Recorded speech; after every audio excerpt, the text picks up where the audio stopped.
Hey, Dad, just wanted to say congratulations on a great career. They say great art is timeless, and I think this is exactly the moment T.S. Eliot had in mind when he wrote, "This is the way it all ends, this is the way it all ends, this is the way it all ends, not with a bang, but with the weather." Take it away. Congratulations, Dad, on an incredible career at WRTV. I'm so lucky to have you as a dad and such an incredible role model to me and so many others in the Hoosier area. We're so lucky to have had you to keep us safe for so many years, and I'm so excited for all the memories to come in retirement, hopefully a little more traveling and hopefully a little less snow. That's incredible. My kids never FaceTime me. Oh. There they are. Look at that. I know. That's awesome. Thank you. Yeah. Well, you'll see Matt in a second. I mean, he basically he wasn't born on TV, but shortly thereafter we met him. Right? We met him. And everything, yeah. It was part of your amazing 35-year career here at WRTV, even Yeah. introducing us to Matt. It is not just the weather that you delivered on TV. We want to take a look back now at how your tenure began and the impact you've had across Central Indiana. August 7th, 1989. George H.W. Bush was in the White House. The summer blockbuster Batman with Michael Keaton and Jack Nicholson had just hit theaters. And it was the first day Kevin Gregory walked through the doors of WRTV Channel 6.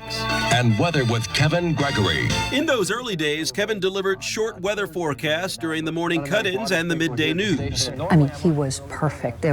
He was like he is today, just absolutely calm, absolutely talented, funny, just fantastic. So I was put in an environment where the long-term goal was to let me grow into this position. Under the wing of Chief Meteorologist Bob McLean, Kevin did grow as a forecaster and allowed his personality to shine through. Back to my relaxation mode. That makes it official. We're all ready for the weekend. It's 6. Soon, Kevin found himself surrounded by animals when he ventured out of the studio to host what was supposed to be a segment that aired for only 13 weeks.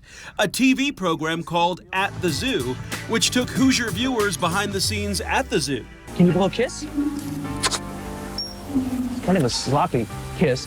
At the Zoo took Kevin around the world to Africa and the Galapagos Islands, producing programs that would not only air back home, but also win several regional Emmy Awards.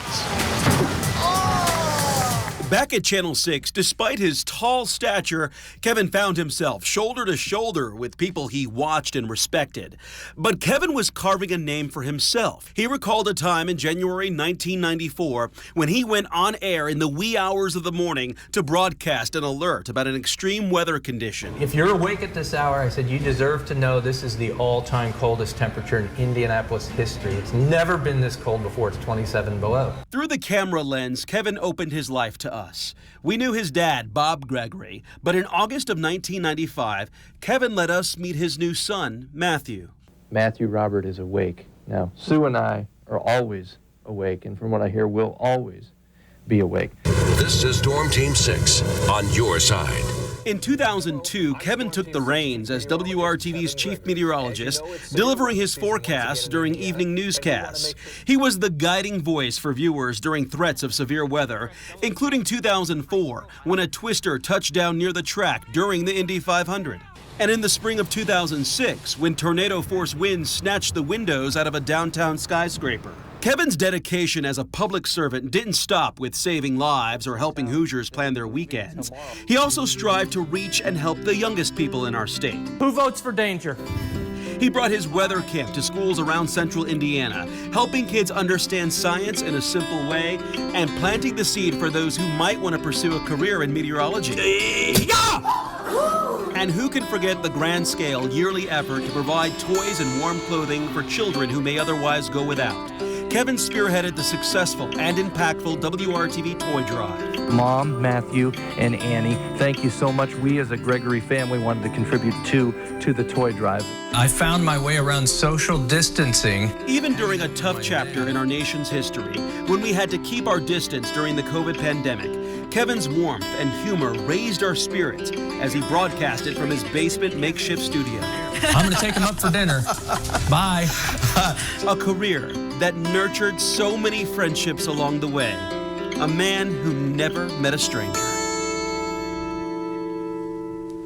You know, I will say something here. What I've noticed, Kevin, in the last couple of weeks here is something that I doubled down on, that you remain humble through all these 35 years, through the time that I've known you, and even now, as we focus on you, you continually put the focus on others. And because I think that says a lot. That's where it's been, and that's why I'm so relaxed right now, is because, I mean, I could talk for hours, you know that. Not necessarily about weather, but all the people that I've worked with, and you'll see several faces in just a little bit. But that is the joy of this. That is the joy of your job at home, wherever you work. If you don't realize it, it's the investing in coworkers that's awesome. Well, you are that for us. Every day when we walk in here, you make us happy, you make us laugh, and we will really, really miss you.